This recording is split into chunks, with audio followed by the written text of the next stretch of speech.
All right, thanks for checking out this episode of the Thunder Underground podcast. As always, my name is Trent. As always, my name's Jason. Right, and we are the co-host of the Thunder Underground podcast, and this episode is part 2 of our talk with Sid Falck. Yes, Sid Falck, former Overkill. He's in Infectus 13. He played with Paul Dianno in Battlezone, and this is our part 2. Yes, so if you haven't listened to part 1, it's up there right before this one, episode 22.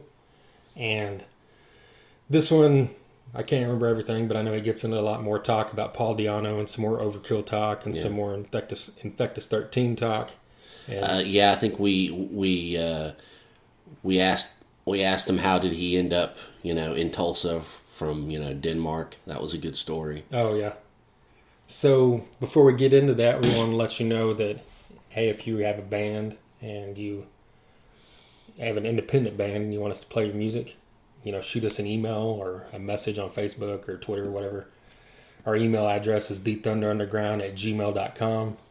We'll be more than happy to play your music if it's hard rock or heavy metal and it fits the bill. And it's awesome. Right. We don't want to play it if it's not awesome. Yeah. If it's shitty shit, we're not going to play it. So right. But you can check us out at thethunderunderground.com. Find us on Twitter and Facebook and Instagram, as well as YouTube. Right now we've got a video on YouTube with our interview we did with Kyle Gunther from Battlecross. So go check that out. That was a good time. Yeah. If you're into thrash and you're not familiar with Battlecross, they're a young band. They've got 3 albums out in the last 5 or 6 years, and they're all great. Oh yeah, they kick ass. Yeah. So that's a good band to check out if you're listening to this Sid interview because you're into thrash metal, which you probably are if you're a fan of Sid, right? I would hope. Yeah. What else we got? Infectus 13, look them up. That's Sid's new band, as we said. They're infectus13.com. And on Facebook, Infectus Band, all one word. We'll find them in the search. And anything else we need to say before we get into that?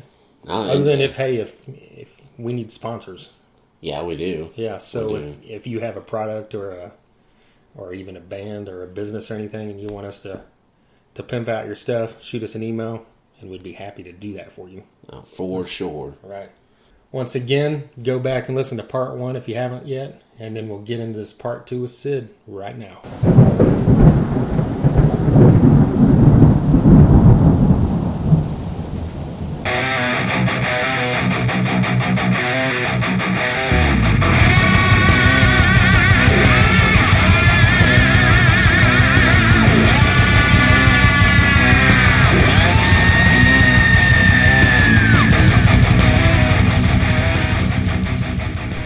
So many weird influences. Yeah.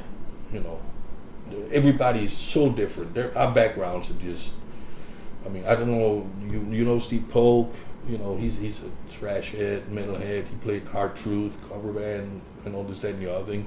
Sean Sanders from Bag Eyes, they just did a reunion show. Those are the 2 guitar players. They have things in common, but they're very, very opposite. Like I said, to me, Steve is like the old metalhead, the old, early Metallica, Anvil, Raven, that type, Where Sean, to me, and Sean hates me and pisses him off every time I say it, he's weirdo metal. Dude, what the fuck? you 3 hits of acid, I might get your idea, it might make sense to me. But you know what's so weird is when he brings shit in, and so far, I think we had 6 or 7 songs, except for 2. Well, originally, except for 1, which was completely my idea. Everything has come from Sean. Enemy at the Gate was Sean's original idea. Now, it didn't sound like that. He brought it in. He and I jammed around, and we thought we had it good. And we sat on it for a couple of weeks, and I go, no, it's just it was cool, but now, no. And he brings shit in that the rest of us would never, ever, ever have thought about, right? It's an inside joke, and it's not really a joke in the mean-spirited way, but if Sean says something, this is cool, the rest of us go, oh, hold on there. Stuck a little bit buggeroo because we probably going to wear it. Now we're really getting into weirdo metal. But you know what's weird? The shit he does come up with, which as right now is everything except for one song, and then another song that I completely changed. That's only got one riff left, but that's besides the point. But what he comes up with is stuff that nobody else in that room, or who's part of I-13, none of us would ever have thought of, because it's so far from what we're used to.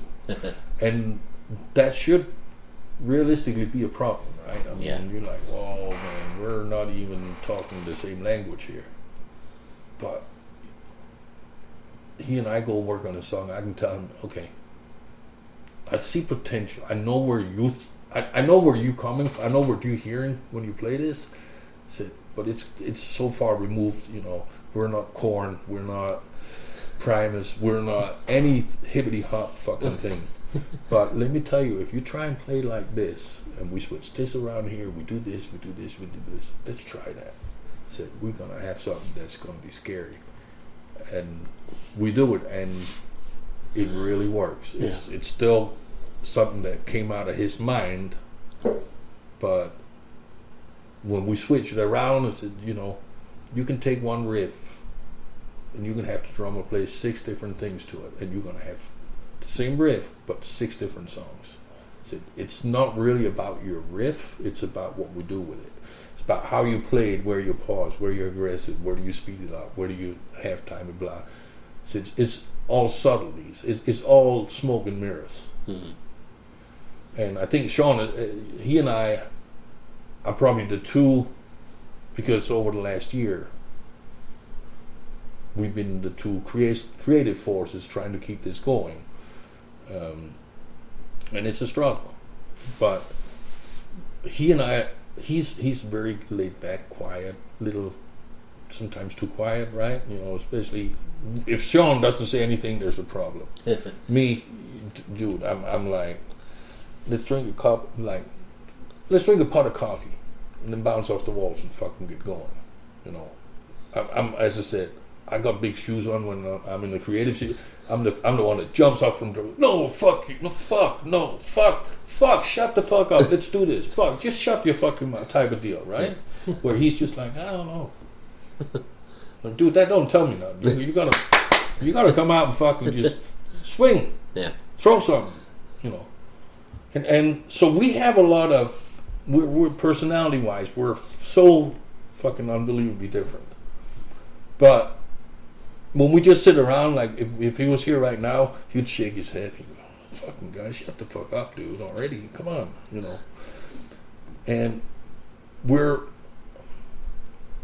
don't agree much on things musically, which is weird, right? Because as I said, except for one side of the last 6-7 songs we've done for the album, only one has come completely from my original idea, start to finish. And it's some really good shit. It's something and now what's there right now has been rewritten, re-recorded so many times. We spent since February on one song that, to me, it's going to be the opening song. It's a very, very important song. The first song on an album is always the most important. First and the last. Yeah. You know. But I think I've re-recorded that song drum-wise 15 times. Wow. Which means every time I re-record my drums, it's going to be different arrangements, it's going to be different things, it's going to be subtle, different, some are subtle, some all of a sudden that's just a new part. Every time I go and re-record my drums, that means him and Steve have to re-record all the fucking guitars. Oh wow! Right? Yeah. It's we finished re-recording guitars and we're like, oh, man, this is awesome. This is just freaking awesome. Let's get it. Let's sit on it for a week. Just want to get a copy, listen to it, sit on it, make sure we did everything we wanted to do. Like, make sure drums are good the way I wanted them. Make sure the guitars you're playing what you wanted. Which half the time you're not, because I'll tell you what to play. I give a lot of leeway, but there's certain things I do not want to hear. So say make sure you're playing 90% of what you really wanted to play, and be happy about that. That only made you change 10%. Blah blah.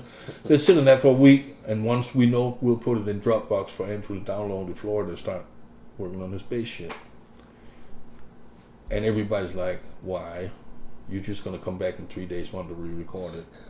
Like, no, I think we got it. But fucking if you're gonna, we're not doing anything else. We're gonna wait, because you're gonna come back and want to re-record it. Now, this is an ongoing joke, and not so much a joke, but that's why this is taking so long. And I know, like with Jana when she was on, and I'll say this. I asked Jana to be part of this because I think she's one of the biggest raw talents. Not in Tulsa, not in Oklahoma, just in general. Mm-hmm. And there's people that disagree, there's people that agree. And again, I don't care. To me, she can do anything, any style she wants, if she does not psych herself out. If she doesn't scare herself off a subject, she can do anything. She can do things with a guitar. Some of her talent, and people are going to say, and people have said, no, I disagree strongly, but some of her skills, some of her techniques, she doesn't even realize how advanced they are. Literally. I mean, this is something where I would say, you only hear people like Vi and Bill Terry, people like that do that shit. And you don't know, she doesn't even know she's doing it. She is a very humble person. But she's also an incredible talent. And I asked her to be part of this. She was the second person I asked to be part of this. First one was Bob Barnett from Tweedkill Hate. And, when I said I'm going to do this, for the reasons I said, I want to hold that album up, just say, this is it. Mm-hmm. No compromises. I didn't do anything, which, as I just told you, I can't do that unless we redo Enemy at the Gate, because it's not everything what I think it should be. I think it should have been. There's things that should have been done different than that. Yeah. But it's 99% of what I wanted, so I guess I should be happy. But with Bob, he had to be part. There was a chance for me to get to work with him. Huge fan of his vocal style. Besides the fact that he's become a very good friend before Infectus 13, and I'm not sure if you all know much about him or his band. Speed Kill Hate is down in Florida, Jersey, Florida. Dave Linsk, current guitar. Well, he's been guitar player for Overkill for like the last 15 years probably. That's his own band, Speed Kill Hate. Okay. Bob is the vocalist. I'm very, very good friends with Linsk, and I've become very good friends with Bob. Mm-hmm. And his vocal style to me, everybody, well, we don't like that Drano, like, I said, well, here's what you're gonna do: write a nursery rhyme, have Bob sing it. Here's two things: you're gonna get scared because it's gonna sound aggressive. It's gonna sound really fucking angry because of his vocal style. But here's the cool part: it's not growling, because there's nothing but melody lines. You can understand every word he says. Mm-hmm. There's actually lyrics. He's actually singing lyrics. It just got that rough, kind of like Randy Blythe. I put him up with, I used to think surely Phil Anselmo must have been his biggest influence, in the later years with that all right, Yeah. No, it's Randy Blythe from Lamb of God. Yeah, definitely. So to me, it was like, well, if Bob had said no, I wouldn't have done it, because I couldn't think of anybody else I would want to be the main focus of this. Mm-hmm. Jana was the second. Now, when I first approached Jana, it was a case of, I really, really, really, really, really want you to be part of this.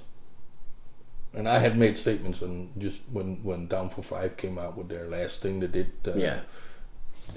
Devils and Heroes or something, whatever the last CD they did, I was really excited because I thought it was really good. Mm-hmm. I plugged it, and I made some statements on my page. I said, if I ever play again, she's going to be part of it. One way or another, she's going to be part of it. And she was like, yeah, well, thank you, but no. And she thought it was safe statements because at that point there was no reason to believe I would ever do anything. Mm-hmm. But when I approached her, she was really apprehensive.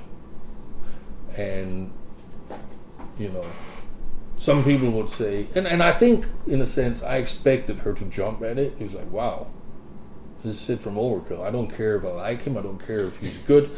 There's just because of my past, as I said all along, my one advantage over a lot of these other bands that we get like invites to type of thing is I have a history. Yeah. And metal fans, thrash metal fans, Overkill fans in particular, unfucking believably loyal. Mm-hmm. So I have a guaranteed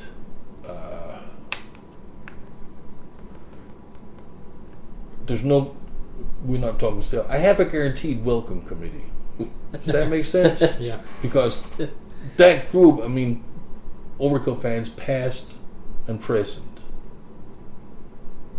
is going to check it out. Yeah. Now, they might not like it, but they will check it out. Not because they think I'm amazing, not because some of them weren't even born when I was in Overkill, but because I were in Overkill. So it's really not about me, it's about my affiliation with Overkill. Mm-hmm. And I kind of, in a way, expected Jana to go, wow, now I can go play Elephant Run without Team Blue. I make a little money. I get to play guitars, like she says. It's my bread and butter, and I still get to play. But I've become part of this. I get to play real shit that I have a helping hand in form. I don't have to just learn somebody else's songs. Mm-hmm. And look at the exposure. Right? Yeah. I can get my talent exposed to all these people, which I think I assumed that she would jump over that for those reasons, and she didn't. She didn't. First time I talked to her for real about it, beyond just a few messages, said, we're going to talk, we're going to meet, we're going to talk. She's like, okay, I'll talk, but I don't know. You know, but first time we talked in person, like, okay, what's your vision? And I told her, she says, man, I don't know. I don't think I can do it. Like, what do you mean? I don't even. Back when I was in Battlezone with my drum tape, I don't even listen to it. Yeah. The hardest shit I listen to is like Avenged Sevenfold, and I'm like, oh, don't mention them around me. But she didn't jump all over it, which surprised me, but it also intrigued me. Eventually, she agreed to it, but making it clear there was shit going on. You know, I don't think I have time enough. Yeah. I said, well, I'm seeing this taking about 9 months. It just goes to show what the fuck I know, right? Because we coming up in 2 years. But she was very upfront. I don't think I have time to it. I got so much going on. Octane Blue. We're going to start some new stuff. It's just, I don't know that I can give you the time you deserve for this. Like, give me what you got. Let's see. What do you got to lose? Right? Mm-hmm. It's not for you. You walk. Yeah. I'll talk if I think you walk for the wrong reason. I'll try and talk you out of it. Mm-hmm. If you walk for the right reason, I won't talk you out of it. I'll just say thank you. But give it a shot. What do you got to lose? Yeah. And, humor me, indulge me. Just say yes, and she did. We got to Christmas last year, and there's more times when we had stuff scheduled for the studio. Well, last minute she couldn't show up for whatever reason, and eventually got to the point where I was just like, I can't do this because I need to know when I get everybody else together. Mm-hmm. That everybody's going to be there, because I can't just ask people to drop what they got going in their life and then it turns out that day they didn't have to. Yeah. And I kind of talked to Jan and said, hey, what's going on here? I said, if you're not in, you're not in. I said, but you're going to be there, you're going to be there. And that was, what is her new band? Rocket Science, yeah. Yes. And it was, it's we're trying to get this going. It's new. It's taken little more work, it's just taking all my energy. It's taking all my time. I that has to be my priority. I told you that. I said, well, you did tell me that. And we are now a year into the project, and I told you 9 months. And she just said, well, I'll tell you right now,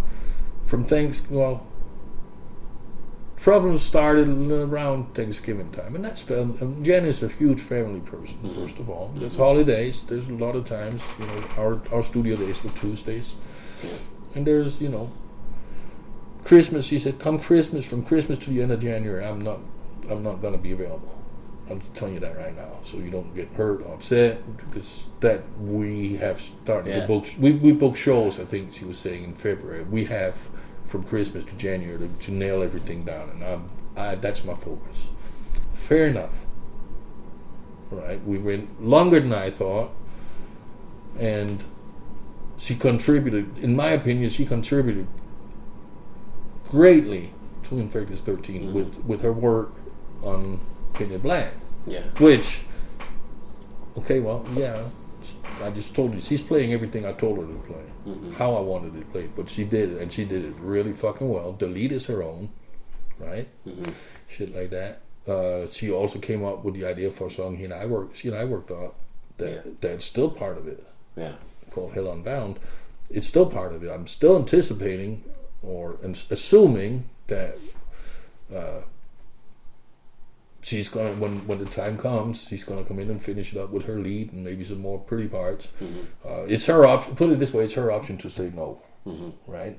Because that's her baby. That's something she and I worked up. Yeah, that came from her original riffs, and that'll never go away. It's part. It's gonna be part of the album. Yeah.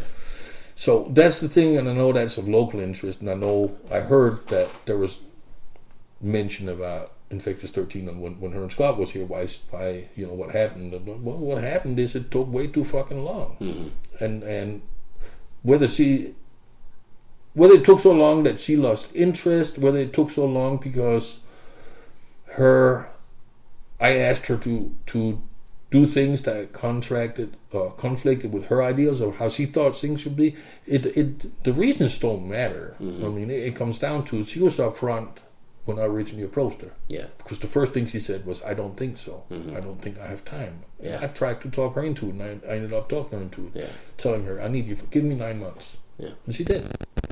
And as far as I'm concerned, she contributed. She's part of the reason why we get to where we are now, because if she hadn't been in there to record Painted Black with me, if she hadn't been there, in the beginning, coming up there on weekends with just when I was home, we'd be up there on weekends, we'd sit and play and riff and whatnot. We wouldn't have had Hell Unbound, which came from her idea. So she, to me, if we hadn't had those things happening at that time, we would have probably gotten too stagnant. And I just said no. It's too much problem, man. It's too much of a headache. Let's just it was a stupid. What was I thinking? Well, give me my last conscious thought, and I'll just say, what fucking ever. I'm good. Let's go. You know what I mean? Yeah. I don't need to do no more. But and I know I mentioned it because I know that was brought up when her and Scott was here, and I haven't heard what she said. I've been told, and what I was told was she said it just took too long. I ran out of time. I had other stuff I had to do, and if that's what she said, she's 100% correct because she told me that up front. Yeah. She told me when I first approached her. Around Thanksgiving of 13, she said, I don't think I have time. I don't think I can fit that in. Yeah. And I talked her into it, and she gave me 9 months. She gave me more. Yeah. So as far as that concerned, because I know that a lot of people that's approached me said, well, what happened? Said, nothing. We didn't get shit done like we thought we was going to. And that was my mistake. I'm used to working with Overkill. Yeah. Like I said, by the second album I did with Overkill, it was we didn't even have to talk. We just look at each other and there's the song. Yeah. We just we 9 months or so straight on the road, 6 shows a week, different towns, different continents, different countries. How many shows? We fucking, you turn the lights out in the tour bus, somebody farted, you know who it was, just by the smell type of deal, right? We knew each other so well. And that's what I was saying. I said, dude, how long could it take to fucking write? We used to write an album in 8 weeks. Yeah. and then spend 8 weeks recording it. How fucking hard can it be? You know? Yeah, well, it was not that hard because we're a machine, man. Yeah. We're on the road together. Yeah. Take a couple of weeks off. We're back in the studio. We're just so used to each other. Yeah. We think we know.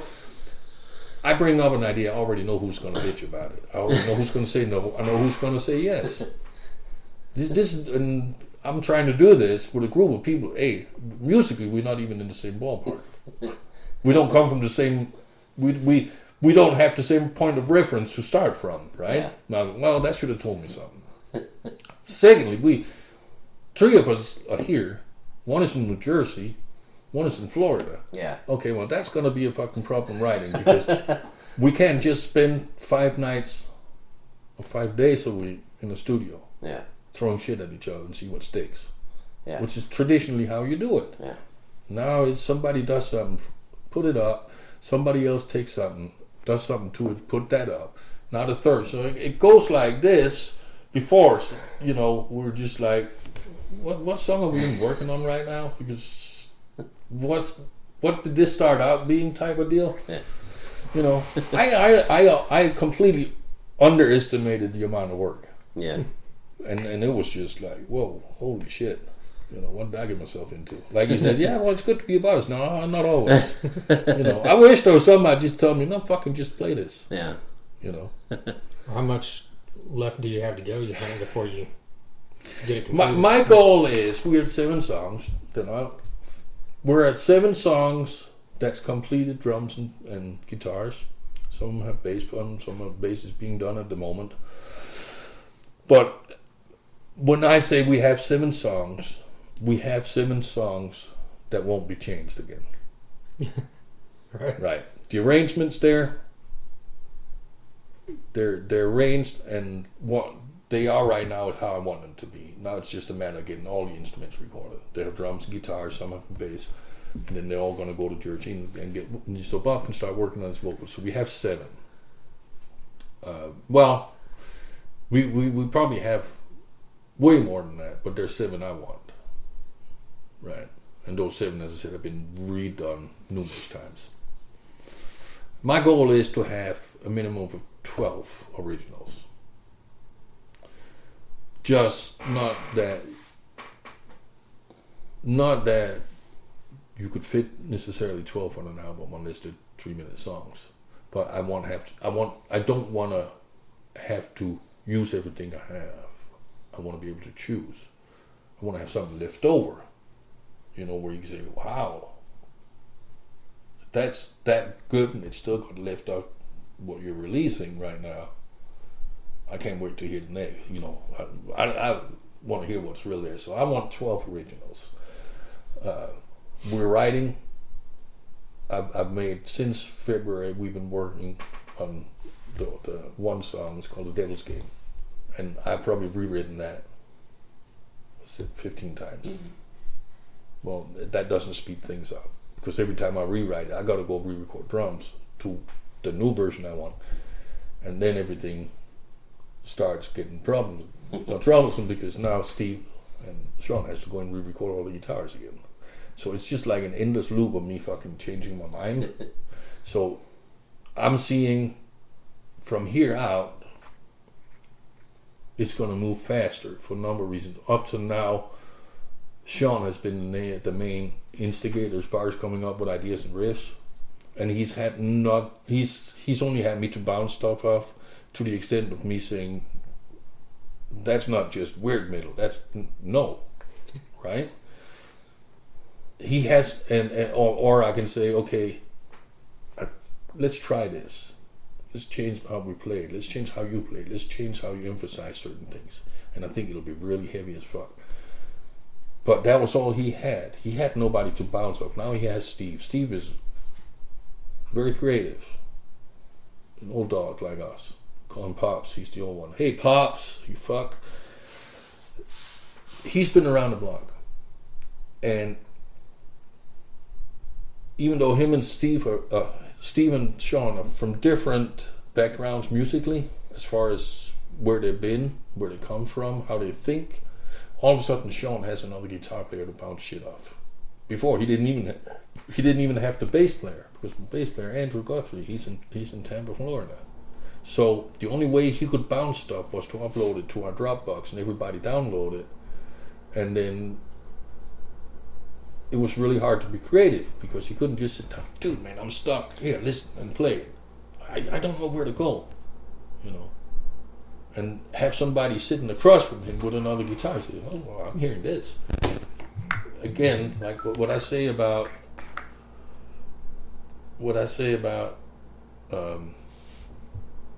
I'm sorry, that was Bobby Gustafson. You hear shit that you would never think of. Mm-hmm. That sparks something in your brain because it's so unexpected, and you have absolutely no preconceived idea of where it should go next because you would never have thought about that. Yeah. Right? Does that make sense? Oh yeah. That when Sean does that now, Steve will look at him, and if I'm there, he'll look at me and go, what?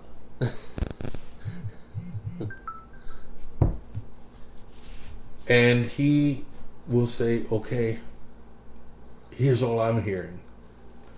Bam, bam, bam. And Sean will go, that's it. Yeah.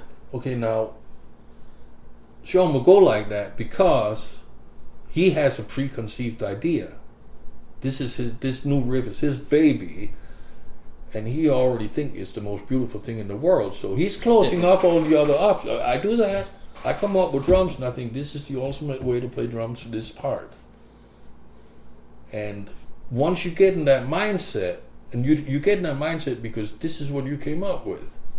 So in your weird way in the brain, you're already setting your way, and you closed off options. Yeah. And it takes an outsider to come in and say, why don't you just do this?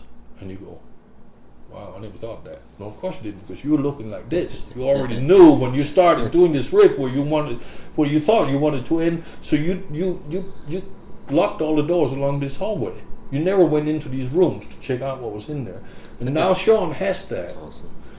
And he's not relying on me telling him, dude, I gotta have to take 3 hits of acid to even get on your level to where you're thinking about this song, right? Yeah.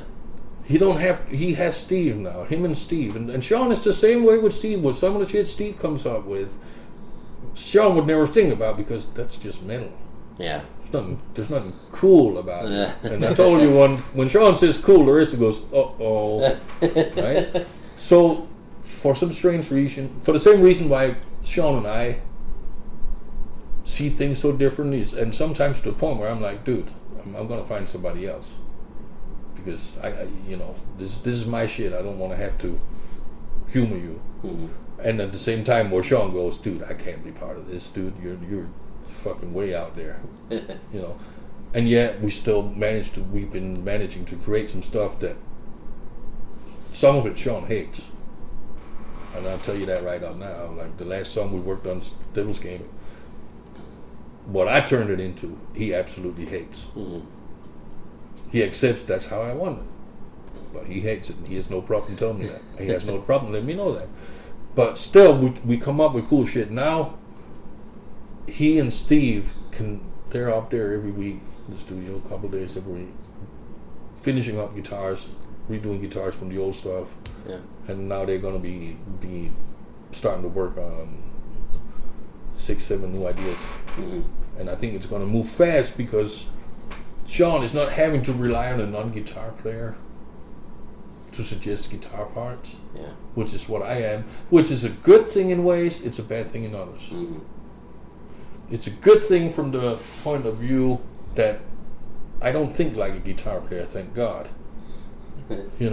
So to me, what is a sticking point to a guitar player, I'll be going like, well, first of all, rhythmically, you're all fucking way off the track. Your rhythms don't even make sense. Here's what you should do. And again, that's something he would never have thought. They would never think about. On the other hand, it's also a hindrance because I can't just pick up a guitar. I can hum, I can do right? But I can't just fucking pick up a guitar and say, hey, here, do this. And immediately, whether Sean, would like it or not, he knows what I'm talking about. Now he has that with Steve because Steve is sitting there with a guitar and doing riffs with Sean. This is what Sean's idea is. And Steve would just start, why are you doing this? Why don't you just do this instead? And Sean would go, I never thought of it. I don't think like you. And the same way with Steve's ideas. Sean would play, and he'll play something weird, and Steve would go, what the fuck are you playing? I don't know, it just sounded cool. And we go, uh-oh. And we go, yeah, it actually does. Yeah. So I'm thinking, not only are we going to get stronger material, but we're going to get it done faster because now there's two people who talk the same language, plus me. Yeah. To ruin everything and say, no, let's redo that. I don't want that. You spend, what, 3 weeks coming up with a fucking riff that sounds like Evanescent? Okay. Put it over there in the fucking garbage can. Let's start over. And they go like, you fucking dick. Right? Stuff like that. We're still going to have that kind of fun. But we're over halfway there. But I stopped putting time frames on it. Right. I should never done it. I was stupid to think in the beginning that 9 months? Are you shitting me? And then I kept putting time frames. Okay, well, we'll do it. Should be, but surely by the fall of 15. Well, it's almost fucking Christmas, and we're still only at 7 songs because we've redone those songs so many times. We had this year. We probably thrown out 3 songs that we were, yeah, and then come, no, you know what? No, let's not go there. Type of deal. Oh yeah. But at the end of the day, as I said, I'm ecstatic people are interested.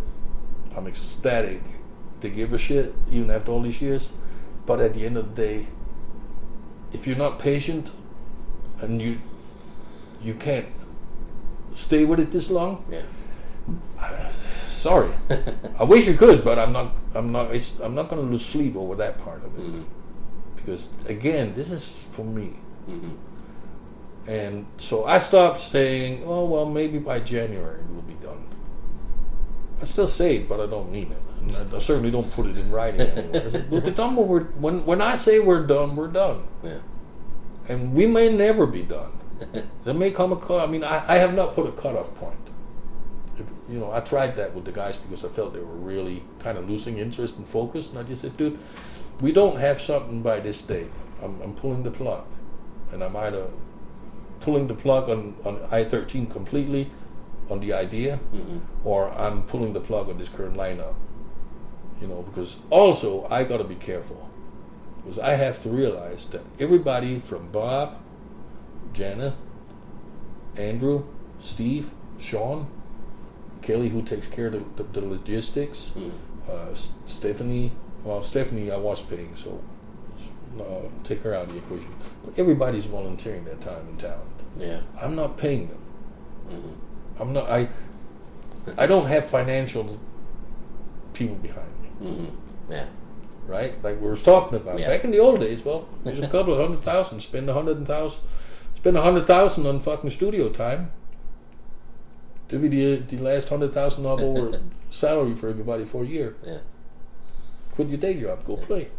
I can't go and say I want results. This is what I fucking pay you for. If you can't get me what I'm paying you for, I'm gonna find somebody who will, because I get texts. I noticed that was fun, but I get people all the time. Man, I want to be part of that. Why? I don't know, but I do.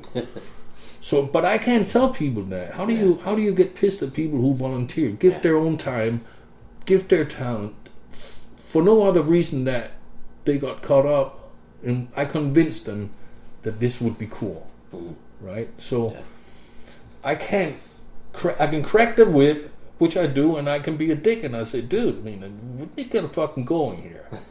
Don't sit up here and just trading licks. Yeah. Hey, look at this thing. I want fucking results. But I gotta find the line between saying, dude, you really need to be more productive, because you either need to write separately and then come up with your ideas and then fix them, or when you do sit down and write from scratch together, you got to start being more productive, for instance. Mm-hmm. Got to find a line between saying that and knowing that I can't just say, you're too slow, I got to find somebody. Yeah. Because right now, nobody's getting out. The only one who's benefiting is me. Right? I mean, yeah, they're doing me favors for free. So that's a problem, and it's not, because I know they're here for the right reason. Because since there's not a paycheck right now, I don't know if there ever will be, but since there's no paycheck right now, I have to assume they're here because they'll never be as passionate about it as me. Yeah. For obvious reasons. They shouldn't be. There'd be something wrong. Right? Yeah. But they're here because they're passionate enough that they see the validity of what I'm trying to do. Yeah. Because I can't just walk away because I lose that check. Well, there is no fucking check. You can walk anytime you want and not have the only thing you're going to lose is the headache of being around me. Right? So, I mean, I have to assume they're here for the reasons that they say, because they feel it's a strong idea. They feel passionate enough about what I'm trying to do that they want to be part of it. Mm-hmm. And I'm hoping they feel that, well, I mean, I think Andrew's the youngest. He's 28. Mm-hmm. He's really the only one that can use this as a springboard for something. Yeah. If it comes out, it does something, it sells, it gets attention, whatever. Well, that's something good to have in his resume. Yeah. Yeah. But the rest of us are too fucking old for that to matter. You know what I'm saying? Yeah. And then again, Andrew is Florida, some of the most extreme death metal. Yeah. I mean, it came from Florida. Yeah, fucking, let's fucking go and start writing songs type of deal. That's what he's. So I'm not sure how much of I'm not sure how much of a benefit it's going to be for his particular situation to have it on the resume, except for just saying, yeah, I listened to this song. I mean, he's like Dio and all this bullshit. He might play serious death metal, but he's still metalhead. But as I said, there's really right now nothing in it for anybody except for just wanting to be part of it. And that's something, when I start getting discouraged, I start getting angry, I start getting pissed, I get annoyed, whatever, I have to keep in mind. Mm-hmm. Everybody's doing this right now is doing it to help me. They don't have to. Their life would be a lot simpler if they didn't. You know what I mean? I mean, literally, they would probably relax a lot more at night because they're not stressing out over it. So, obviously, I'm really grateful for them, and their talents are, to me, unbelievable. Mm-hmm. But I still also have, like I tell them, I understand I don't pay you right now. Now, if somebody buys this project, whatever comes in gets split. I don't care if you never wrote a riff for this. I don't care what you contributed. If you were part from start to finish, there's 5 people, you get a fifth. Mm-hmm. Any legitimate, the first expense is the studio will get money. Mm-hmm. And that is Sean, and that's how he entered the project. He was never part of the project. He was just volunteered his studio for us to use. Yeah. And that was back with Painted Black. Jana, I and Eric had a lot of trouble getting the writing started. One night says, you play guitar. Kelly tells me you play guitar. You're willing to just throw some fucking metal thrash riff out? You want to be part of that? Could you do that? Would you help? Yeah, I'll see what I come up with. A week later, I had 7 fucking song ideas. Yeah. I went to Kelly and I went to Jana and I go, I need to talk to this dude. Because we spent 2 months, we don't even have a riff. And I talked to him a week ago and asked if he would be interested in helping us write and he would get full credit or not. And I have 6 song ideas.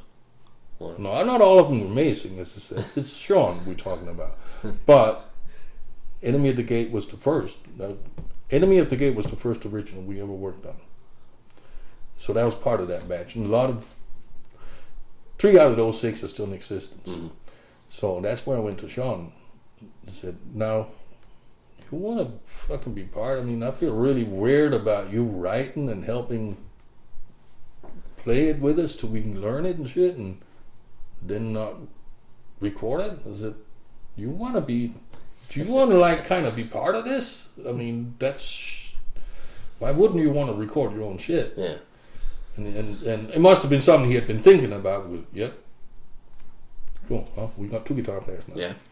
Yeah. So, but that, again, that's the whole thing. We have 7 songs, and when I say the 7 songs are done. They're done. They're not gonna get changed again. They're it. They're set in stone the way they are now. They don't. All of them have all the main instruments on them. Some of them do, some of them don't, and that's what we're in the process of. And then we had some downtime. I don't know if you know. If you don't know Sid Falck, you probably don't know much about him privately. Him and his wife Sherry are, what are they called? Association of Down Bikers. Mm-hmm. I think they pretty much do poker runs, charity runs to raise money to help out motorcycle drivers who've been hurt and injured, and Okay. you know what I'm saying? Yeah. It's a nationwide Mm-hmm. thing. It's kind of like backup, but just to raise money for Yeah. hurt, injured bikers. They were on a poker run. Start of June sometime, and they both ride. And his wife Sherry went down, and her foot got severed. Man. Somewhere on the mountains there, over towards Fort Smith. Yeah. Life flighted off the mountain to Fort Smith Hospital. Life flighted from there to St. John's. She ended up having her leg amputated below the knee. Touch and go for a long time. So we had a little over a month downtime. Wow. Where it was just like, dude, Infectus 13 is important to me. This is fucking real shit. Mm-hmm. You know. Because he was like, I don't know how much I can see too. Right now, Infectus 13 don't exist for you. You fucking take care of this. You know, this is your priority. When you're ready, you come back. There's a lot of stuff me and Sean can do. Don't worry about it. So we had that. Me and Sean was not as productive as we should have been. Mm-hmm. We would have caught up a lot, which we're still trying to do now. Yeah. And that was not Steve's. You know, that was me and Sean. Ultimately, me. I didn't utilize the time wise enough. Mm-hmm. That put us a little bit behind. So again, but there's actually a benefit tomorrow at the Hall of Fame. Oh, okay. Hall of Fame clock, right? Yeah. For Sherry. Yeah. And she used to MC and set up 90% of the charity events for music wise in Tulsa over I don't know how many years. You know, somebody died, somebody hurt, somebody had medical expenses, and you know they did a charity show type of deal. Yeah. She probably was put there. it, yeah, she probably put it down. So she's always been there. Yeah. You know, now it's her turn. That's tomorrow. It's Hall of Fame. So do you know when this is going to air? If It'll be within the next week. okay, Yeah. So I can tell you something once that shut off. Okay. That has to do with why I need to answer my text from Bobby Gustafson. But anyway, so that's it. As far as Infectus 13, I'm hoping it'll be done. I can't guarantee you. Mm-hmm. Because I'm back to being the dick I wanted to be originally, where I was just like, I'm sorry. If you don't agree, you have 2 options. You can put up with it or you can leave. Because I won't compromise. It's got to go with what I feel. Because otherwise, I will never have the opportunity of sitting with a CD, an album, and say, I wouldn't change the fucking thing. Yeah. Right. And that's ultimately what I said Yeah. out to do. Yeah. You know. So, and I could be pissed off, I could be discouraged, I can be, anything can happen. Yeah. And that's why I said I learned never to say never. I'm not going to guarantee we will even finish this. Yeah. I hope we will, because we put 2 years into it. Yeah. And not just me, a lot of people. Yeah. And I think they deserve to hear what they've been giving away for 2 years of their life almost. Mm-hmm. You know, they should have something in return. Yeah. You know, Sean, we should be able to sell this Now we're not going to get $200,000 from a record company, but we should be able to. If it holds up to what I feel it's like, we will get. Somebody will buy it, buy the rights to it. Which, it's kind of like prostituting yourself. Yeah. You're selling your heart and soul. Yeah. And somebody will pay for the right to give it out, upfront money, but also with points and shit for me and the band. Yeah. And hopefully I'll be able to give Sean a good chunk of money for studio time. We've raked up a lot of studio time. Yeah. Trust me. And that, and that was his original involvement in the band, was as a recording engineer, and his studio was what we were going to use. Yeah. And the deal was, it's a spec deal. You're not going to make money. Yeah. But if this sells, anybody buys it, you'll be the first one to get money. Yeah. Yeah. And then anything left over gets split between whoever is there. I don't care what you did. I don't care if you never wrote a riff. I don't care if you never had an original idea. If you were on board and you helped, you get the same as everybody else, because this wouldn't have happened if you hadn't been there, whether you wrote or not, whether you just played. Yeah. Bob writes all the lyrics. Well, should he have more than Andrew, who plays bass and don't write anything but bass line? No, because who's to say that this song would have been this cool without his bass line? Yeah. Should I take this is my shit, my headache, my logistics nightmare. I've spent a lot of money, laid out a lot of money for things. So besides me trying to reimburse myself, should it be, Sid gets 70% of the project and 30 you can split, is that how it should work? I don't think so. Because I wouldn't have been able to do this if it hadn't been for the other four guys. Yeah. Or girl, whatever, right? Yeah. So to me, it's just everything. There's $1, it gets split 5 ways. Yeah. If there's $2, if there's $20,000, it gets split 5 ways. I don't care. Yeah. The amount is not important. The principle of what we're doing, the fairness of it is important, which to me is nobody's more important than the other person. Mm-hmm. It don't matter what you did, what ideas, or if you had any ideas. It don't matter. You're part of it, you get your cut. Yeah. Because we wouldn't be here without you. Yeah. We might have had, might have been somebody else, but you happen to be the one that stuck. Yeah. So that's how it all going to end up. Exactly. So. Well, that whole time that you kept saying never say never, did you play the drums at all? No. Never? For like 15 years? I did not. I started another project. I mean, like in the privacy of your own home or anything? No. Actually, I started in 98, 97 or 98. Yeah, 97, I think. I actually did start another project called Shadowland. And it was not thrash. It was more classic metal. And when I classic metal, I'm not talking, fucking sticks or shit like that. I'm just talking more to heavier, straightforward, not Overkill type metal. More the, I don't know what, Judas Priest type. Yeah. Just straightforward fucking metal. 80s, 70s, 80s metals, but played aggressive. And 98, we were about a month.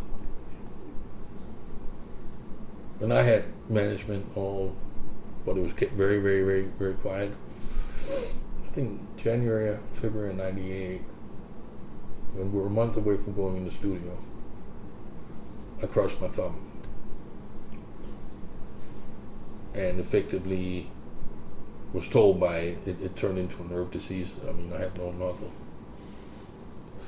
And it turned into a nerve disorder called RSD, which is basically your nerve is acting like your finger is cut off, and it never shuts down. It just constantly sends messages. You're severely injured. You're severely injured. And your brain reacts to that signal, shuts down blood flow and shit, and now you got real problems. So I was told I went through 6 or 7 spinal cord surgeries for them to try and block the signal from my thumb reaching my brain, and was pretty much told you will never touch a drumstick again. If you do, if we can get this under control and you do, just the shock to your hand could re-trigger this. And just, you know, this is the type, it used to be, what did it used to call it? Call something. It has a very, very high suicide rate because it's almost untreatable because your brain keep getting told you're more injured than you really is. But it reacts, you know, and it has its own mind. I mean, it controls shit. So if it's told your thumb is cut off, it's going to try and shut down blood flow, right? Wow. Shit like that. So I ended up from 98 till 2013. I did not touch a drumstick. So when you did, like, did it all come back inside? No. How long did it take you to get back in the groove where you felt Oh, Jesus Christ. that you were good enough? I don't know that I'm even there. It was you know, fuck. You know, everybody, oh, dude, man, it's like riding a bike. I said, no, trust me, I've been wearing huggy gear because I fucking fell off that bike constantly. There's nothing like you don't just pick. Your brain remembers it, right? Your brain goes, oh man, yeah, I remember this. Your body, your brain can scream at your hands and feet all they want, man. Your hands and feet are gonna go, huh? What? You know, it was a nightmare. And sometimes it still is. I spent from Thanksgiving to Christmas, so about a month, just every time I had a chance to go to the studio and start playing, and I was kind of like, I don't know where to start, you know. So what I thought was smart, besides having practice schedule for certain rudimentary things, you know, feet, speed, coordination shit. Since I figured out my brain remembers what to do, but it doesn't know how to get my feet and hands to cooperate, I said, okay, I'll start playing along to old Overkill songs. Not instead of just sitting trying to play a beat, which I never could do. It bored me after 3 minutes, and I'd get up and walk and like that. It's fucking boring. So I figured, well, my brain remembers what to do. It recognizes shit, right? It goes, I remember this. Yeah. Now you just got to, you know, 217 beats per minute to 30-second notes here. And you go, and my feet, and they're like, what? Dude, what? You know, so, well, maybe it'll react if it's something familiar. Yeah. It's something I've done before. I remember doing it. I remember how I did it. I remember. It's so ingrained. I mean, you play a song 1,000 times. You can play it in your sleep, you think, right? So I started doing it. It did help, but it also created a problem because, again, my body did not respond. My muscle motor skill memory was gone because I had not even sat with a drumstick doing that.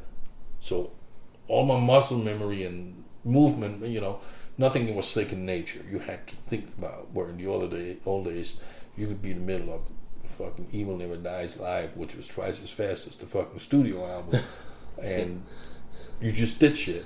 At the end of the song, you look at the drum tape. Did I play everything? Yeah. I can't remember. Because it was subconscious. You didn't even know you were doing it, right? Now all of a sudden you have to, okay, you got here, 1, 2, and then your body just goes, hit that fucking thing type of deal. It's nightmare.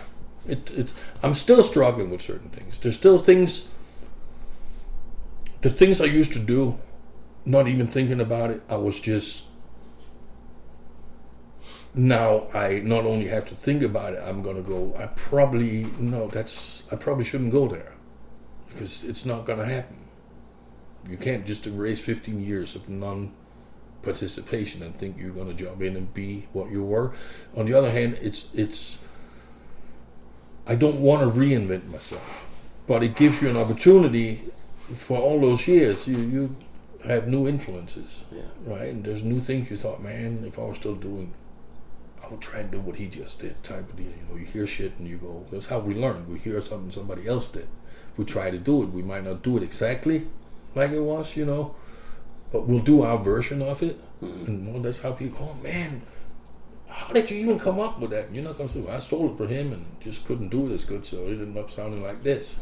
But that's literally how you learn. That's how you get your own style. Is you hear something and you want to do it, and either you can do it exactly, in which case people say, yeah, well, he did that first. Yeah. Or you'll do it your interpretation of it, and people will think you're brilliant, right?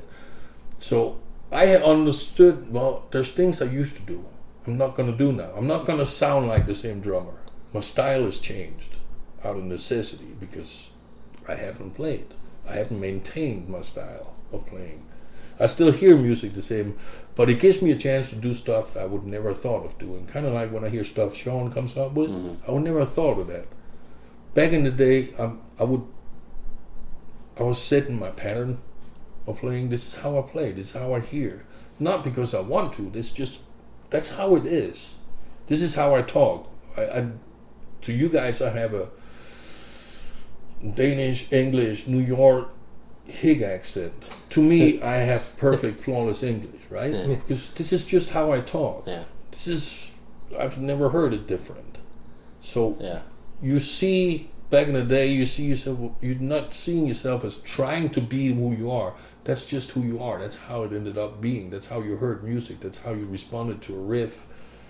Whereas now, I'm not stuck in that particular, I'm stuck in a new pattern because I hear things different now. Right? So now I'll hear something,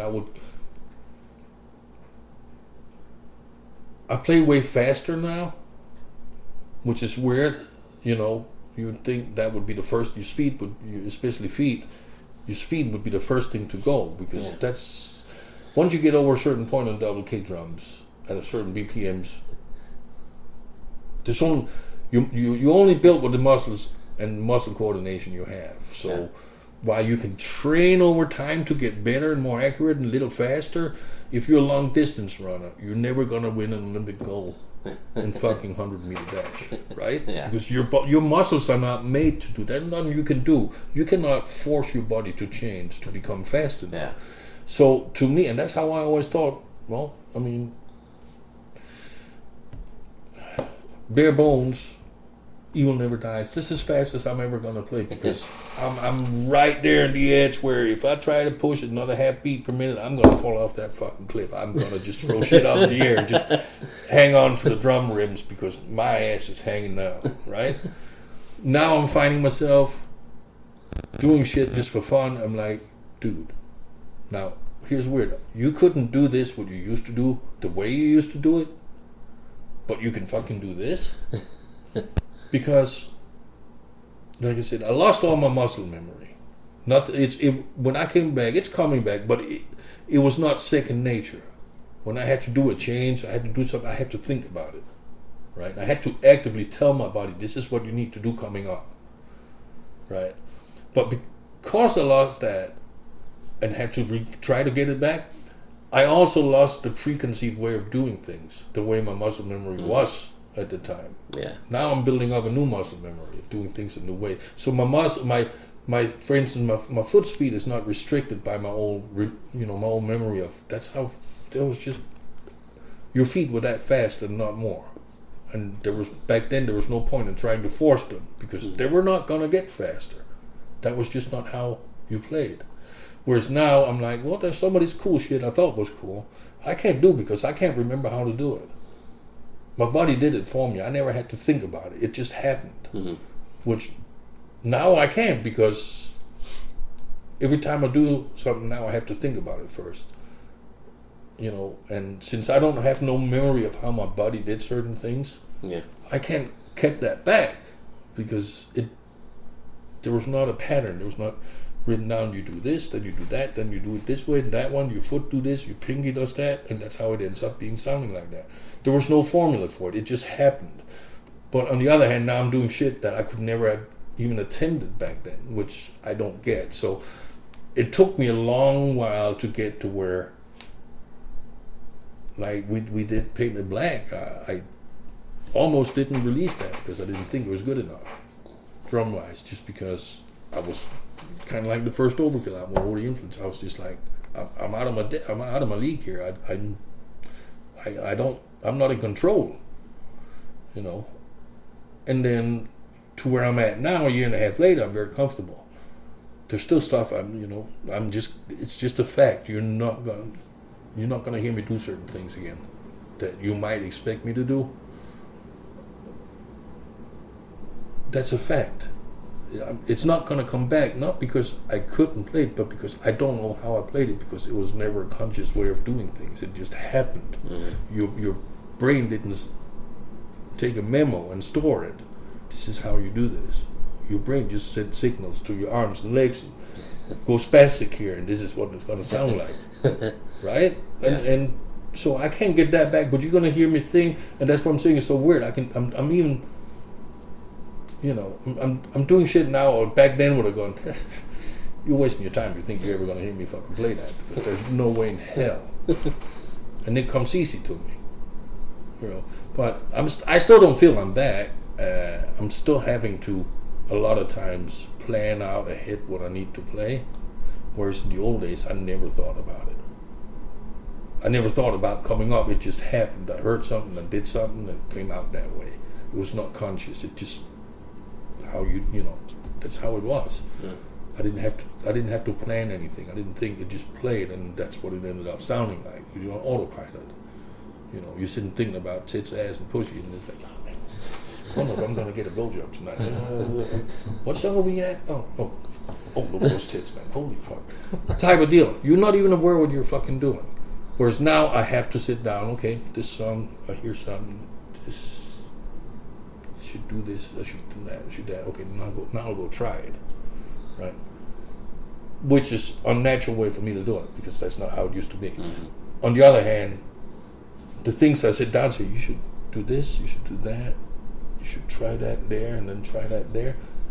What I'm wanting to try is something I would never have wanted to even consider in the old days. So it's kind of like it's a weird thing, like a yin yang or a balance. I don't know what it is. It's just there's shit that I thought everybody said, oh, it's like riding a bike, dude. You know, you're gonna pick it up. You're gonna fall a few times, but then it's gonna be right back. And it's not. It does not work that way. Yeah. It does not work that way. It's playing maybe on a guitar, because it's really how you play guitar is directly influenced of where you put your fingers. Right? There's 6 strings. There's X amount of frets, and how you position your fingers within each fret determines how you're gonna play. Or what it's going to sound like. With drums, that doesn't work that way, because it's infinite. There's no, as long as you hit a drum or a cymbal and you just don't hit empty space, something is going to come out.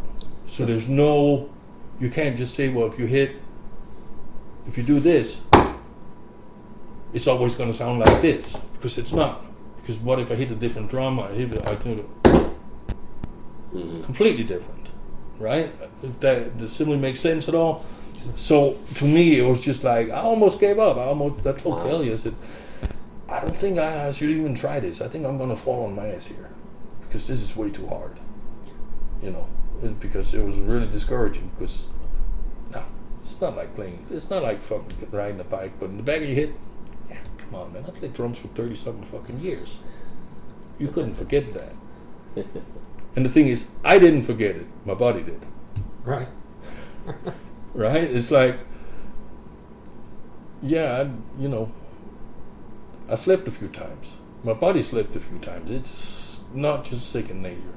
So it's really frustrating for certain things, but it's also really cool in other ways, because I'm attempting, and not always saying I'm succeeding. I'm attempting stuff I would never even have gotten asked.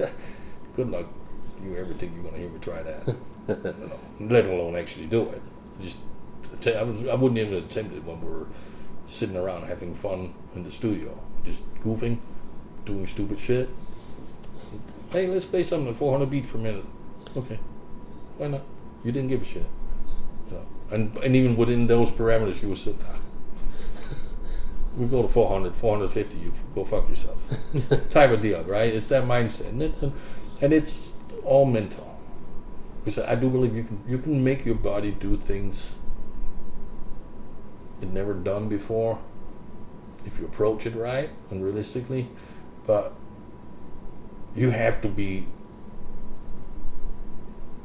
You can't. You will never do that if your mind is still in doubt. You can tell yourself you don't have doubt you can do it. If your mind somewhere in here it still says, yeah, you're not gonna. That's not gonna happen. You're never gonna do it. And then that's something I'm bad about. I'm bad about psyching myself out. A little bit like Jan in ways. She's bad about thinking she can't do something. I'm like, I'll show you all the tricks. And it is all tricks. It's all smoke and mirrors. It's about doing something that makes it sound like something it's not. It's not nearly as difficult as you think. It's all just fooling people into think they're hearing something. which it is. Yeah. It's about doing something simple, making it sound hard. And that's smoke, like what I call smoke and mirrors. And some of the drumming is, but I'm bad about forgetting to remind myself, then psyching myself out, which is me not reminding myself, dude, it's not that hard. It's not that complicated. You're playing thrash metal. You're not playing fucking avant-garde jazz, right? I mean, let's be honest. Yeah. That don't mean thrash metal musicians shouldn't get credit. I'm just saying. Yeah. Yeah. Most of what you do is smoke and mirrors. In other words, you do something in a certain way, it makes it sound like you're doing way more than you really are. Yeah. You know what I'm saying? And I'm bad about not reminding myself about that. So I get down, and that doesn't help. Like you said, well, how long did you take me? I'm still not there because I don't remind myself enough that it's not that hard. It's just a matter of accepting that here's your limit for the low, here's the limit for the high.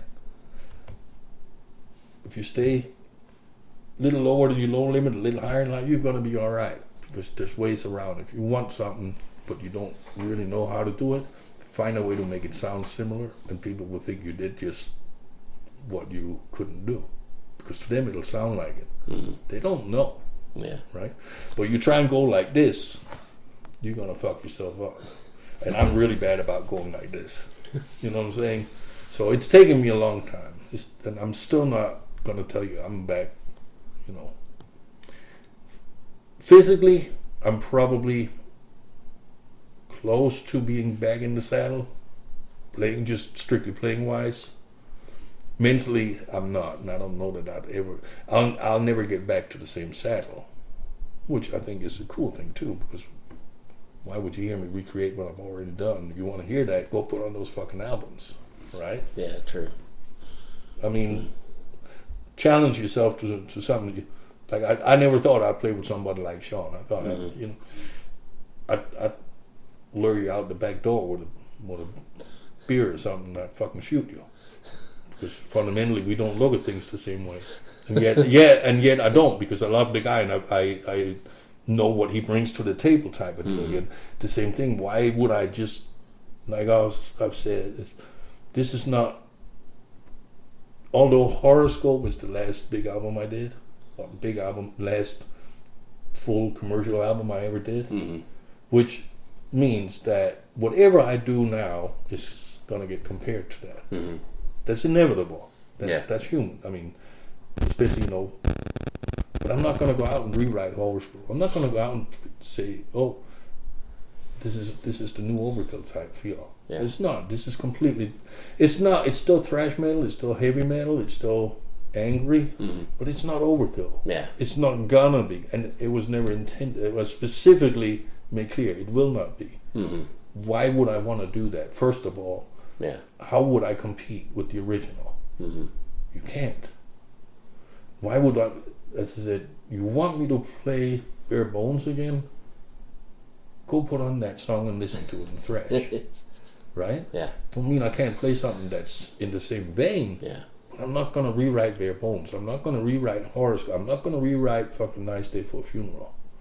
It would make no sense, because even if I come out with Nice Day for a Funeral #2, it will never beat the fucking original. Yeah. It is not going to happen. Yeah. Because that was Nice Day for a Funeral. This is just somebody trying to make something sound like that, right? So that's where I'm just kind of I'm fucked, because it's so hard to get started, and which when it's hard to play, your ideas get restricted to what you feel you can play, because you psych yourself out and you don't want to look stupid trying to do something you can't do. But it also works because it makes you think in a different way. It makes you think in new directions. And okay, well, you're not gonna play Bare Bones. You're not gonna play Nice Day for a Funeral. Maybe you can play something that's like Nice Day for some Bare Bones. Now you have to start thinking about mixing shit up, So that helps you, because you're not restricting yourself. Like I said, in the old days, I was restricting myself because not conscious. Hey, this is Trent interrupting to let you know that during our interview, we lost connectivity with our recorder. And by the time I noticed, several minutes had passed. So that's why Sid just got cut off mid-sentence there. So it's going to pick back up here with some lesser sounding quality audio, because I was able to pull this from our backup and salvage a little bit of it. There's about 2 minutes here that doesn't sound as great, and then it will pick back up with the regular recording. So bear with us here for a couple minutes. We'll pick back up here. Sid had been talking about Lars Ulrich for a couple minutes, and this is where it jumps back into it. Thanks. Crying, and the kid goes, Lars played a solo. Oh, come here, I'm sorry. I mean, that's the heartless. I mean, why are you ragging on the dude? First of all, why should he give a fuck? Yeah. You want to compare bank accounts? Yeah. Right? Exactly. But on the other hand, he puts himself right out there. Yeah, he does. He does stick himself in the middle of it. Yeah. For That sure. doesn't, and it's kind of like, at what point does somebody who really loves you tell you, dude, I mean, it's cool what you're doing, but don't get upset when people fucking rag your ass. 'Cause you're asking for it. Yeah. And who's to say he doesn't deliberately do it just to fucking get people to, fuck you. Yeah. Who are you? Yeah, he I'm probably- Lars. Probably gets off on that. To an extent. I mean, I don't care what level you're at.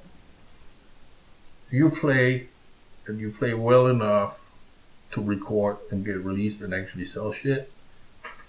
You obviously, you don't think high of yourself, but you take pride in what you do. Because otherwise you wouldn't be doing it very often or very much. Yeah.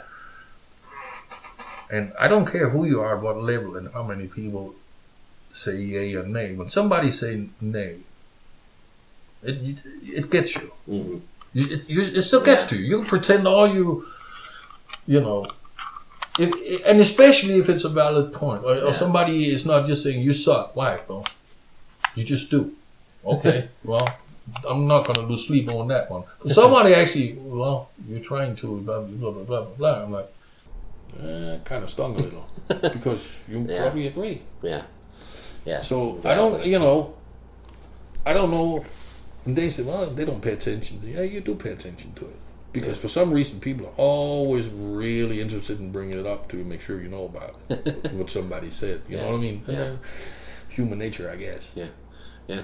Yeah, it is, for sure. But I'm at this point, I'm not like Lars. I'm not going to revolutionize drumming. I'm going to revolutionize what I thought I could do, maybe, right? Yeah. Doesn't mean it's going to come out great, but I'm trying shit and doing stuff I never did or wanted to try before. Yeah. But honestly, like I've been saying, if you don't like it, that's cool.